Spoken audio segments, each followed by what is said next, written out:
producing.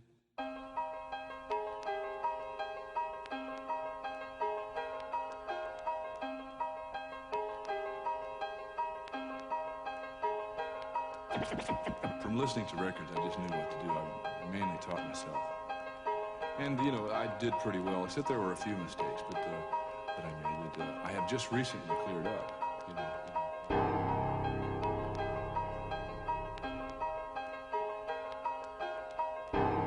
I'd like to just continue to be able to express myself as best as I can on the instrument. I feel like I have a lot of work to do still. I'm a student of the drums. And I'm also a teacher of the drums, too.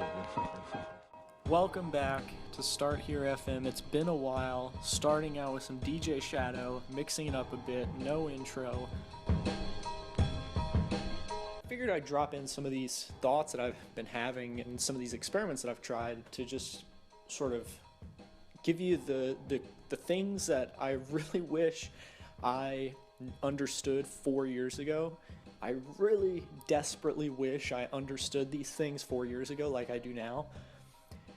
And it's only through my act of trying them as an experiment that I've realized how important these things are.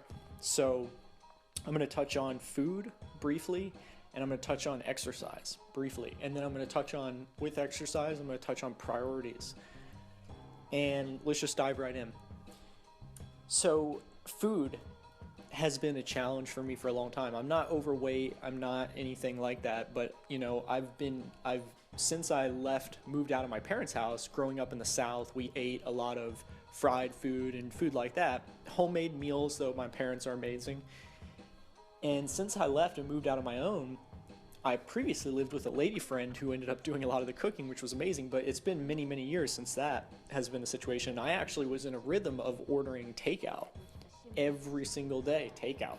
And it wasn't pizza all the time, but it was, takeout, like just anything that I could get because I didn't want to cook so badly. I hate cooking so much. I'm kind of a little bit OCD, and cleaning and dealing with cooking in general is such a nightmare for me mentally that I just never wanted to do it. So I would just order out. I would get Thai food or Chinese food or pizza or a burger. And the way I would justify it is I will eat small meals. So what I did was I would have typically one meal per day, and it would be whatever I ordered out. And I said to myself, well, if I just intermittently fast throughout the day and then have one shitty meal, it's not that bad. Couple this with me not exercising, couple this with me being overly stressed at work and such. It ended up being a bad thing for me. Fast forward me doing that for 6, 7 months, 8 months, 9 months, almost a year, I think. Probably, yeah, about a year. I started having medical problems. And, it was all related to my stomach. Like, the medical issues were centered around my stomach. And it's funny because I didn't even at the time think that they were related. I didn't even necessarily see what was so bad about what I was doing, and I still don't technically see what's so bad about it. I don't understand the science or the biology to tell you why it's bad to eat that food. I haven't read any food books. I don't watch these food documentaries because I get it. It's all bad. There's a few things that we can eat that are, I had that mentality for so long. So what I tried was, okay, well, I'm going to do an experiment. What I did was I ordered two things. I ordered Soylent. So I told myself, okay, I'm not going to. So the first thing is identify the problem. The problem is I'm not going to cook, period. And that's the problem. Because if I can't cook, I can't make myself fresh meals. And if I'm not going to make myself fresh meals, the problem is I'm eating shitty, right?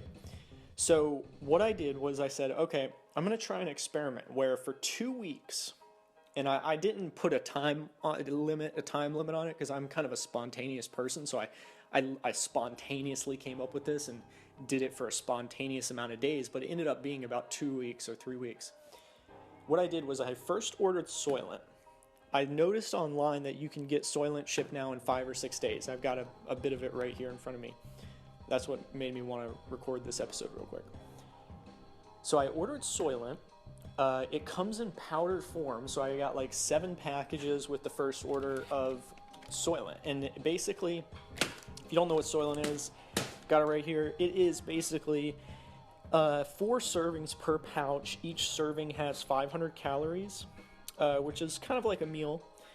And each serving has 25 grams fat, 380 milligrams sodium, 880 milligrams potassium, 7 grams fiber, 19 grams sugar.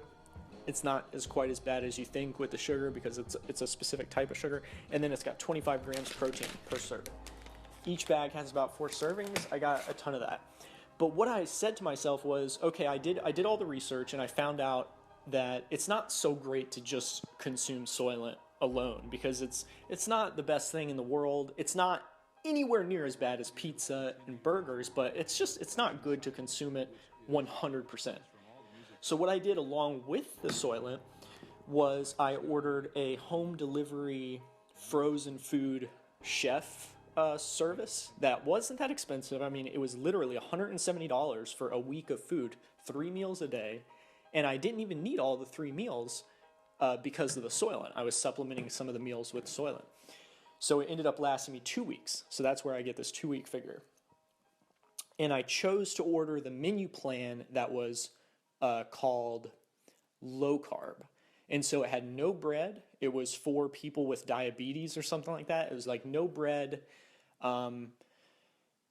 It's a very specific meal plan. And it turns out the chefs that make these meals and ship them, they're actually very good. It was a lot of chicken, a lot of turkey, a lot of vegetables, and a lot of steaks.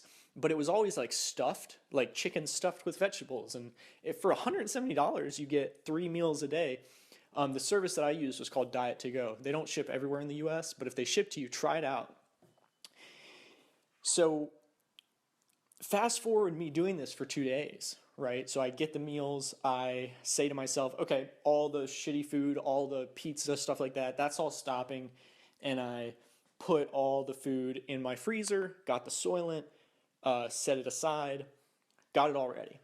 First day, second day, did a little Soylent, ate 1 meal or 2 meals, no big deal. Third day, I started to notice my face had just like catastrophe broken out in an absolute catastrophe. And it was hilarious because I used to have a lot of problems with acne when I was a child, and it was mostly related, I found out, due to my soda consumption. I would drink soda as a kid all day, every day. Miracle that I don't have diabetes from that now, knock on wood. But it was ironic to me that when you eat healthy, I got all this acne. So I went online and I researched and I found out that is a common reaction to people that have been eating so poorly for so long and then they switch to eating clean. Their face goes through this purge. Their whole body does this in some sense. And that was what was happening to me. So that was kind of like a motivating thing. I was like, holy crap, this is having such an impact on my body that my face is purging itself of sort of the negative things that had been beneath the surface. I don't know the science behind this. I'm just telling you my own personal experiences. So anyway, fast forward, a couple more days, I'm getting like the cravings for like carbs, really. So this is a completely no carb diet. I'm getting the cravings for carbs and everything. And I allow myself 1 cheat day per week. So I decided, okay, well, I'm going to do what Tim Ferriss recommends. And he does the slow carb diet, which is basically no carbs, which is kind of like what I was doing. And he says it's okay to do 1 cheat day per week. And again, I don't know the science. His book goes into the science of this. I'm just not a scientific data type person. So I don't know. I don't keep that type of data in my head. But it was nice. It was great. What did I do? I had some kind of cheat meal. It wasn't like a pizza or a burger. It was actually a cheat meal that I enjoyed. I think I went to the corner store and got these breakfast burritos that they home make and stuff. And it was like amazing. It was so delicious. And I was like eating this. I ate like a ton of them that day. And I was on a calorically restricted diet with the Soylent and the no carb meals. I was probably on like a 1,200 calorie per day diet. And this one day I ate like 2,500 calories. Again, I wasn't keeping track. I'm just guessing here. But it was great, and that day satisfied a lot of my urges to consume carbs. Now, why am I saying this? Why am I even telling you this story at all? Well, here's the thing. After doing this for 2 weeks, what I noticed was a dramatic shift in my mood, a dramatic shift in my mental state, my clarity, a dramatic shift in my energy, a dramatic shift in my motivation. I mean, guys, it was night and day. I mean, absolutely night and day. And I've never in my entire life experienced anything as dramatic as changing my diet. And it's, and just so you know, it's not something that I was able to maintain because it is a little bit costly to order from that service that I was specifying. It ended up being like $200 a week, which that kind of adds up, you know. And so I'm not able to do that right now because I can't afford it. But now that the reason I'm telling you this is because now that I know how much of an impact altering my diet had on me, I have been in the ways that I can afford it. And as soon as I can afford it again, we'll be ordering from that service again because I know how important it is now. Only people have been telling me this for years. You know, I watch all the videos and stuff. People have been telling me this for years, but I never got it. Right? I just never got it. I was like, well, whatever. I'll go get a burger and whatever. You know, how can that have any less energy? How can that give me any less energy than a chicken and veggies? Like, I don't understand. And the thing is, one meal, if you substitute one meal, a burger for chicken and veggies, it's probably not going to have any impact on you whatsoever. But after doing it for weeks and weeks, 2 weeks, what I found was, you know, all those benefits. And a dramatic decrease in a lot of the negatives in my life. A lot of the negative patterns that I had accumulated had gone away in some sense because I almost didn't feel appropriate doing those negative patterns when I had so much positive patterns going on with my diet. And that was what was funny, was the diet was the catalyst to other positive changes. And so that's the first thing I wanted to tell you. I wanted to talk about diet and food a little bit and my struggles with it. Again, you know, now that I've realized how important that is, I've made it a priority in my life. And I just wanted you all to rethink. A lot of you that listen to this podcast are older than me. I'm 28. A lot of you I know that our listeners are in your 30s and 40s and even 50s, and you're trying to switch careers into web development. So you probably already know this. And if you do, and you've been eating healthy and you've experimented with your diet and all that stuff, that's totally fantastic. And I would applaud you and, you know, say, keep going, keep working on your diet and perfecting it. And when you can afford it, doing things that make it easy to eat well, right? So this concept of approaching a situation and asking yourself, what would this look like if it were easy? Well, for me, it would be ordering some food that appears in a mail in a frozen package that I just put in my freezer and then microwave. And yeah, there's all these negatives about microwaving, but it's vastly better than what I was doing.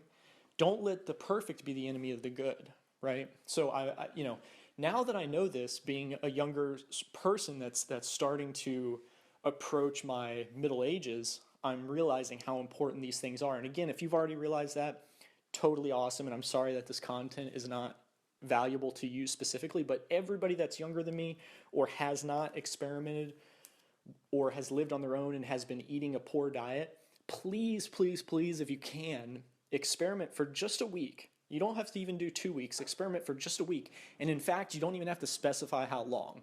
Just experiment with a clean diet.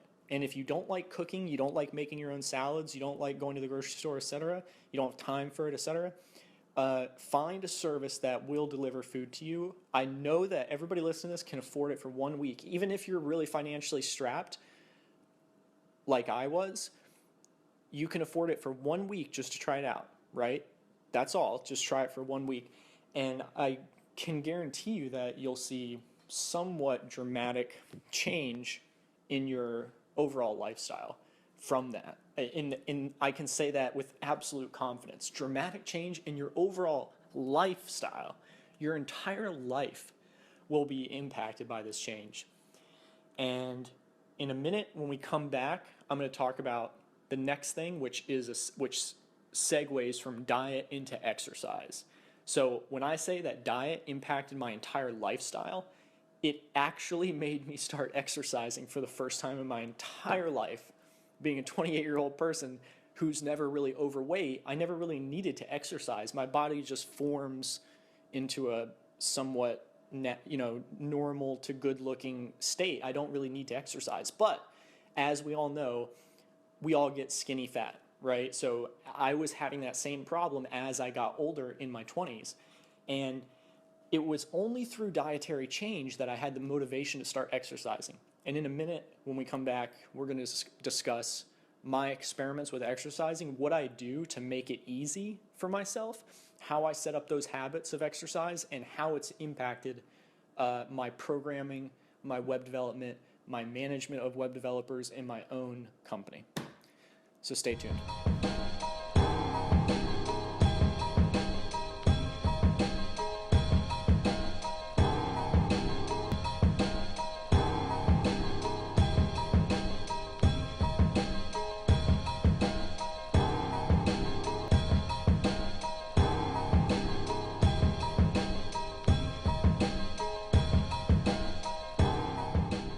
Welcome back. Next, wanted to touch on exercise and why I find it so important now after basically a life of never exercising. And, again, this content might not be valuable to you if you're younger or older and you've just for some reason always had the habit of every single day or every other day exercising, doing some kind of exercise, be it running, rowing, biking, swimming, a sport of some type, or going to the gym every day. It doesn't have to be any specific type. I just found that any bit of exercise makes a massive difference. And so let me dive into what I mean by that. So after I made the dietary changes that I specified previously, what that did was it gave me this weird motivation that I've never noticed before. That's why I say weird, to exercise. And the first multiple times exercising was extremely difficult and painful, not only physically due to the delayed onset muscle soreness, but also mentally. I had found that I had all these weird mental statements that I would say to myself as I was coming back from exercising. Like the feeling that you get, for instance, as an example, after you run, that like winded feeling, that feeling, I'm sure you know what I'm talking about. There's a certain weird feeling that your body gets when you're running or doing significant exercise where you feel just a little bit different. And for some reason, my entire adulthood, I associated that feeling to pain. And so emotionally and mentally, I was capping my ability to actually exercise, because anytime I started to feel that pain, I was like, oh, okay, back to this again. And I would always think very negatively about exercise due to the emotional and mental states it would give me. And a lot of the times after exercising, I'd be extremely tired. I try to do it in the morning or the afternoon, and I would just be like exhausted for the rest of the day. And here's why. Exercising for somebody that doesn't ever exercise requires, or at least for me, it requires so much cognitive willpower that it completely taps me out for the entirety of the day. And that's still true today. I've only been doing this for about a month, and that's why I'm writing this or recording this, because it's had such an impact on me. And I will say, it still is by far the most cognitively challenging thing that I do all day. Not creatively challenging, but cognitively challenging. The cognitive load and of decision making that it takes me to go and exercise is so extreme that it will completely emotionally drain me for the rest of the day and make me extremely tired. Not even physically. I won't be physically tired, but I'll be completely emotionally exhausted, basically ruined for the rest of the day, unable to do any work. And I assume that will go away once I get into a rhythm of exercising. I've talked to a number of people that run that have been running for 10 years, and they don't experience that anymore, but they said a similar thing when they first started running. So here's some ways that I've managed to overcome that. And you might, if you're listening to this and you've never, exercised, or you struggle with it like I do, I hope that this can add some value to you, because it will make a difference in your web development. It will make a difference in your programming. The first thing that I did was experiment with when to exercise. So I moved into a place that next door has a mini gym, and there's a rower, a bike machine, and I can go on a run whenever I want in the community. Now, I have extreme anxiety, so I don't like going on runs during the day because I have such bad social anxiety that when people look at me, my mind literally goes 1,000 miles a minute about what they're judging me about. And it's so extreme that it's honestly very, very bad. And I'm working on dealing with that, and that's a separate issue that I'm working on handling. And funny enough, diet and exercise changes have allowed me to have the emotional tools to handle other problems in my life like that. So I might go talk to a psychiatrist about it or something, where previously I never had the emotional ability because I was always so well, before I do that, I should at least start exercising, right? So now I'm doing some of the good habits in life, and it's allowing me to unlock other things that I need to do. So, because I can't exercise during the day, I can't have people look at me. And I know for a lot of you that sounds ridiculous. But if you have anxiety, I don't take any medication for it. I've never taken medication in my life. But it's pretty bad. So if you have anxiety, you know what I'm talking about. If you don't, you think that sounds absurd. And I respect that. If you think that sounds absurd, I totally respect that. And in fact, I love that. Please keep running with that. Keep thinking that what I'm saying sounds absurd about anxiety. Anytime you hear somebody talking about anxiety that way, continue thinking that sounds absurd, because you're further distancing yourself from experiencing that pain. And I love that. I want all of you to never experience that. I'm sure you have your own problems and challenges, but that one specific one, if you can distance yourself from it and say, I'm not a person that ever experiences that, good. Keep thinking that. It will help you. Anyway, so for me, what I did was I said, okay, well, what if I work out at night? That's a little weird. And then I read a little bit, and I found out a lot of people work out between 5 and 6 p.m., which is a good time when your body has the most strength. I don't know any science behind this, but I heard somebody say that, and it seemed right. So I said, okay, well, maybe it's not that weird. And so first thing I had to overcome was my own weird factor, my own, is this too weird kind of thing. Then what I did was I tried it. I overcame that weird factor, and I said, you know what? If somebody's driving by at night and sees me running or trying to run and struggling and out of breath like a dying, gorilla or something, that's fine. And so at night, I was able to manage the social anxiety and the weird factor better. So I tried working out at night. What I found was it was incredibly successful. And it was successful because of a few specific things and a few specific ways that I approached it. Now I've been doing it for about a month, and I'll go through sort of exactly what I do in a given day. But the reason I was able to maintain that habit of working out at night was a few different things. Let me touch on them here. Number one, I set the goal really small. So, for instance, I do not so actually let me back up. Number one is the entry from working out to not working out. So here's my problem. If I'm sitting, I do a lot of sitting because I'm a programmer and knowledge worker. The delta between sitting and exercise, of physically moving my body in an extremely strenuous way that produces sweat and accelerated heart rate, that delta is so emotionally painful because of how much I have not worked out in my past that it's basically impossible for me to just get up right now, go to the gym, and start pumping iron.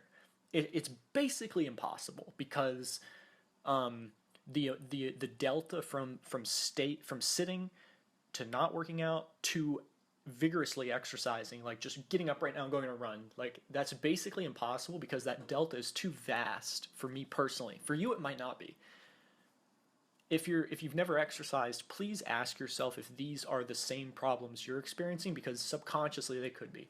So as I'm saying these, ask yourself the same questions.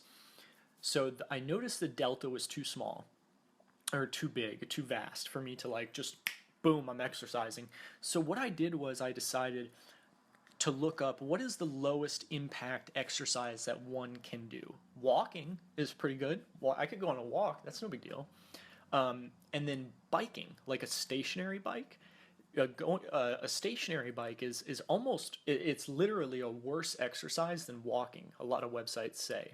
It burns less calories, it literally barely does much, right? It's just a stationary bike. Most people pedal very slowly. I do as well.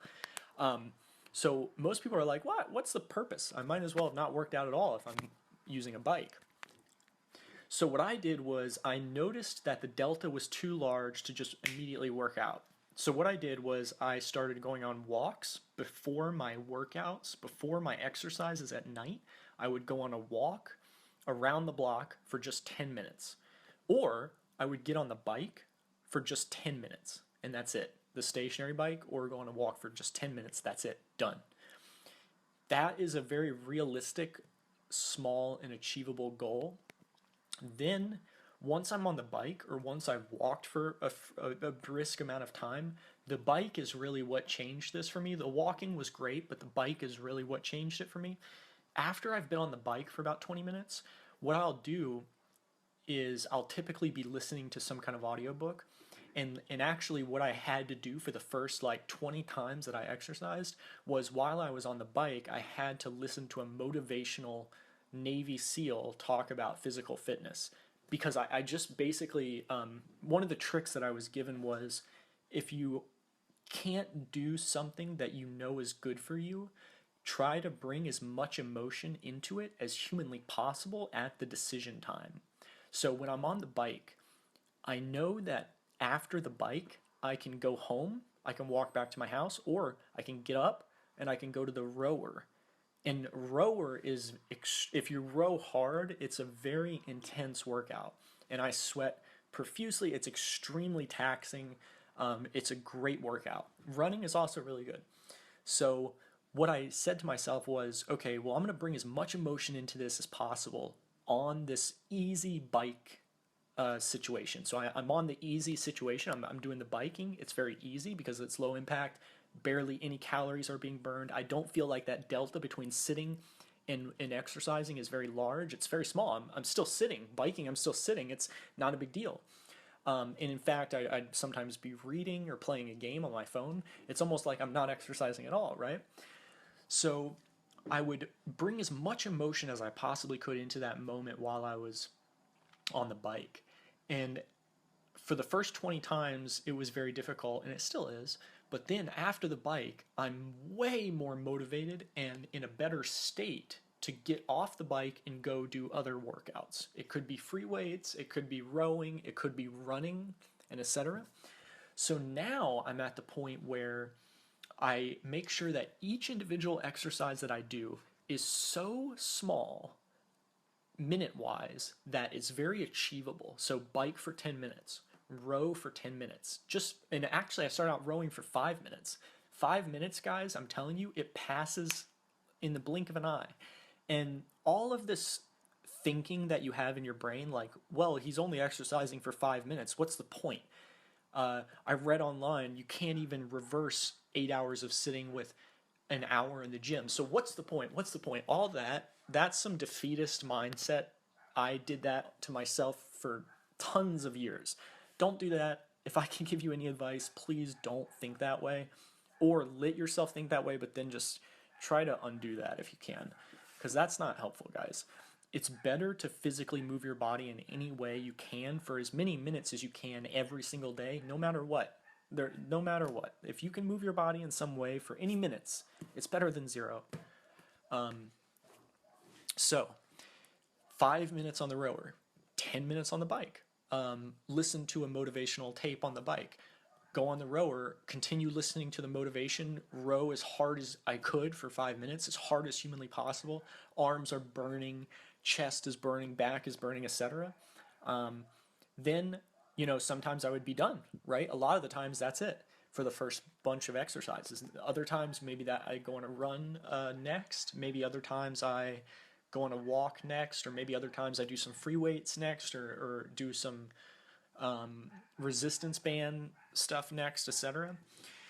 So by making sure that the delta between sitting and exercising was small, and it was a slow ramp into a accelerated heart rate, a slow ramp into an accelerated heart rate. So the bike, I would slowly pedal faster and faster throughout, and couple that habit with the habit of choosing small time frames for each individual exercise has been a game changer for me. So now I'm at the point where every single night in between 11 p.m. and 2 a.m., when I'm done with my work for the day, which is always about that time, no matter what, unless I'm taking a day off. There could be a day where I'm taking a day off because I still get, because I'm still new to this, I get delayed onset muscle soreness extremely bad sometimes. And actually, recently, this week, that's been going away a little bit.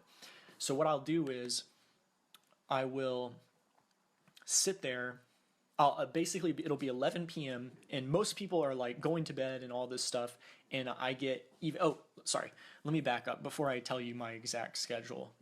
One other habit, probably one of the most important habits that I did to achieve this exercise, consistent exercise, is to post accountability pictures on my social. So every time I finish exercising, I take a snap of the bike or take a snap of the row machine, and then I would basically send that out to my social and be like, daily accountability picture, here it is, and that's it. I would just post it, and I wouldn't expect any sort of people to be like applauding me or anything. It's just for my own self to have a place that I can kind of hold myself accountable. And one thing that's interesting is everybody is motivated by different things. There's actually a book about this. I don't know what the book's called, but I read it a while ago, and it broke down the different motivations into different things that most people are motivated by. I think it was like money, status, mastery, power, stuff like that. One of my biggest motivators is status. That sounds stupid. You can judge that all you want, whatever, but it works for me.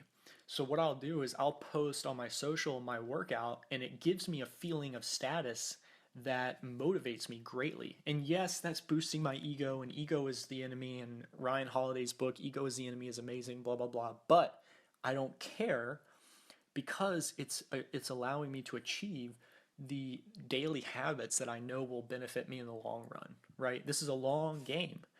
My ego can bloom a little bit if it's going to let me achieve some of the things that I know are good for me. So those are the habits. Those are the 3 habits that I use to successfully exercise daily or every other day.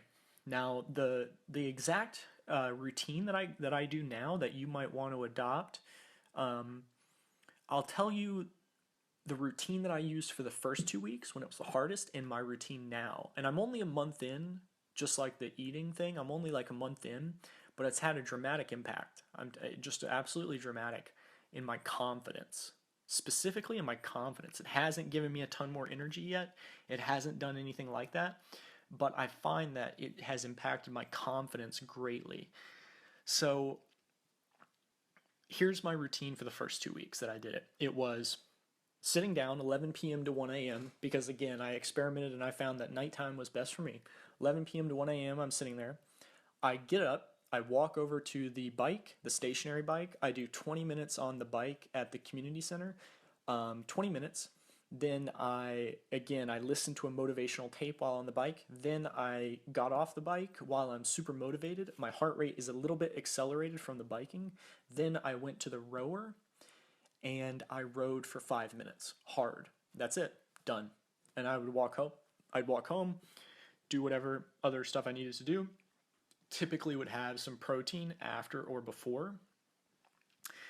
Then some days in the first 2 weeks I would switch up. I would go on a walk for 20 minutes, and then I would bike for 20 minutes, and then I would row for 5 minutes. And then I started doing that over and over. I would walk for 20 minutes, bike for 20 minutes, then row for 5 minutes. And I found that was pretty cool. And then I started rowing for 10 minutes and kept everything else the same. Protein afterwards, protein before, etc. But 11 p.m. to 1 a.m. would do this all the time. And it is summer, so maybe during the winter I'll have a little bit more challenge with this. But anyway, for now, this is great. Then that was my schedule for the first 2 weeks. And that worked really well for me. If you're struggling with moving your body, you're working if you have kids, I don't think this applies to you. I think if you have kids, you're constantly running around, just going to the store 1,000 times a day or whatever. I don't know what it's like, but I see people that live near me that have kids. They're always running around. So for me, though, I live alone. I don't have kids. I work on the computer. I literally sit here all day. So this has been extremely impactful for me. I hope some of you listening are in a similar situation so that you can take value from this or extract any value from it. So then I'll tell you my exercise routine for the past couple weeks and how it's evolved. Not much, right? Not much. It's only been a couple weeks. So now what I do is I will go outside. I don't do any stretching. I just, one thing about me is one thing that I've come to realize is I need to not do things that I'm not naturally motivated to do. And that's something that I'll fix over time. But for right now, I'm starting new habits and it's so emotionally taxing that I don't have the emotional ability to sit down for 10 minutes and stretch. Like, I just can't do that. One day I will be able to do that when the exercise is less emotionally taxing and I have more emotional capability to do other things. So for now, I don't stretch at all. So what I do is 11 p.m. to 1 a.m. I'll go outside and I'll run. I'll run nonstop for as long as I can. Typically, that's between 10 minutes and 20 minutes. And I found it fun to use Nike Run, this app on my phone called Nike Run, I think. And I screenshot it and I send it out to my social as well so that I'm doing that motivation thing for myself. So I'll run for nonstop run, no stops, no breaks, for as long as I can. And typically that's 20 minutes. And I just go in circles. I'll go around my block, my neighborhood, and then I'll look at my watch and it's been 5 minutes and I'll do it again. And I look at my watch, it's been 5 minutes and I'm like, oh wow, I just ran a mile. Very slow, 10-minute pace, very, very slow pace to a professional runner. That sounds extremely slow, but for me, it's been great. And so I'll do that, and then I'll do that again 2 more times, and I see it's been 20 minutes. Great. Then what I'll do is I'll go in to the gym, and it's late, nobody's there. So what I'll do is I'll jump on the exercise bike, the stationary bike, 20 minutes. Sometimes I'm doing 30 minutes on the bike now. Now, because I don't need so much motivation on the bike section, what I'll do is I'll read a book or listen to an audiobook. And the same with the run. Sometimes the run is very hard and I need motivation, but sometimes the run's easy and I can listen to an audiobook. So it just depends. Then after my 20 minutes on the bike, what I do is 20 minutes, required 20 minutes on the rower. And this has been the most impactful thing for my upper body. 20 minutes required on the rower and very, very hard rowing, like very, very hard, and doing all kinds of different rows. So moving my arms around in all kinds of different ways to activate different muscles in my arms, neck and back and chest. And I'll just do that for 20 minutes. At the end of it, I am totally done. I am completely cashed out. The 20 minutes sometimes is very hard. Last night it was hard. I looked up and it was like 6 minutes in, and I was like, oh my God, how is this going to go on forever? So, what I did was I put on that motivational tape. And one thing that I do is I listen to a military running cadence where they sing these songs while they're running, and it's on YouTube. I just bring my phone in, I put over the ear headphones on, kind of drowns out anything that I'm thinking about. Over the ear headphones, because they're so noise distracting, for some reason, it helps me reduce my insane thoughts. I mean, my brain goes a mile a minute. So somehow when I put on over the ear headphones with something in them, it just reduces that greatly. So what I'll do is I'll put on a military run cadence if I notice that the row is getting very hard and I don't think I'm going to make it. And I'll put that on and I'll just sing with them. Literally, it's 1 a.m. Nobody is in the gym. I don't care. I'm doing whatever I possibly can do emotionally to complete this daily ritual that I know will help myself. So I'll sing with the cadence, and I don't care if anybody comes in and hears me because I'm not disturbing them. If I was doing this at 5 p.m., I would be disturbing other people in the gym, and that would be negative. So I wouldn't do it. I wouldn't do it if that was the case. I don't want to disrupt other people, right? I want to be polite. So I wait till 1 a.m. to do this. And this is another reason I love working out at 1 a.m. because I can do whatever weird ass shit that I need to do to motivate myself to complete these workouts. And it sounds like I'm doing a lot it sounds like I'm really putting a lot of emotional motivation into this to do these little tiny workouts, but if you've at all struggled with this, you know where I'm coming from, and if you haven't, you have no idea where I'm coming from. Again, if you're like the eating thing, like the anxiety thing, if you don't have no context for this, what I'm talking about, and you're like, oh, I've just been able to do that easily my entire life, that is amazing. And I love that. And I would suggest that you continue that. But for anybody that knows what I'm talking about, that type of struggle, this is probably very hits home for some people. So what I'll do is I'll do all these weird things. I'll sing and stuff like that to make me able to get through that 20 minutes on the rower. And I'm rowing hard as I can, literally as hard as I possibly can. Now, one other trick that I use when I'm running and I'm at like minute 15, or I'm rowing and I'm at minute 15 and it's hard as hell, what I do is I tell myself, and this is a trick I got from somebody online, I tell myself I'm in the push through. So push through. Push, THRU, push through. Like I'm in the push through phase. So that means at minute 15 when I'm like, fuck, I'm done. I just want to stop. I want to stop. And that's all you're telling yourself. My muscles hurt. I feel so bad. I think I'm hurting my back. I think I just messed up my neck. All this stuff, like your brain's going haywire. Just tell yourself, I'm in the push through. I'm in the push through phase. And what you'll do is you actually push. It basically kind of gives you this level of self-awareness where you feel enlightened in some way for a minute. And it allows you to have that second wind to complete the workouts.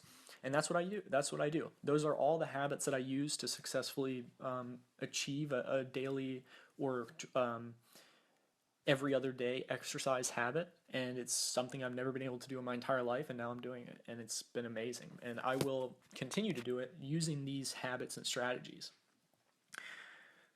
So I will wrap it up there, but I just wanted to end on one point. And this is a relevant point for any knowledge worker. If you could, somebody told me this once, and I thought it was bullshit. He said, if you could have the choice of either working out or making money, always choose working out. So as a knowledge worker, for instance, you have the choice, right? You could sit down at your desk and do some work, or you could go exercise. This person told me, he's a multimillionaire. He said, always choose exercise. Always choose your body first. And I was like, that's BS. Like, that is some BS if I've ever heard it. That's what people say when they're rich. You know what I mean? That's what people say when they've made it and stuff like that. Here's the thing, guys. I'm none of those things. I'm not rich. I struggle financially, etc. But that is the truest statement I've probably ever heard in my life. After doing a daily exercise habit for a while, I know what he means now. And I hope you find out what he means too on your own. It's the most important thing you can do. You know, one of my friends who makes a lot of money was recently sick, and he said, he was thinking to himself, doing some mind games, and he said, I was thinking if I could give all my money away to not be sick right now, would I do it? And he was like, yeah, I actually probably would. And that's something that we don't often think about. You know, like you only think about how grateful you are to be healthy when you're sick. So I want you to start thinking about being grateful how healthy you are today. And if you're not healthy, if you're a little bit overweight, if you're a little bit skinny fat, you know, if you're having trouble focusing at work, try this exercise routine, try this diet change routine. These topics that I'm discussing are not in canon with the podcast, very unusual topics. And I'm giving you a lot of my own personal experiences, but I find these things to have been incredibly valuable, and I hope that you also find them incredibly valuable.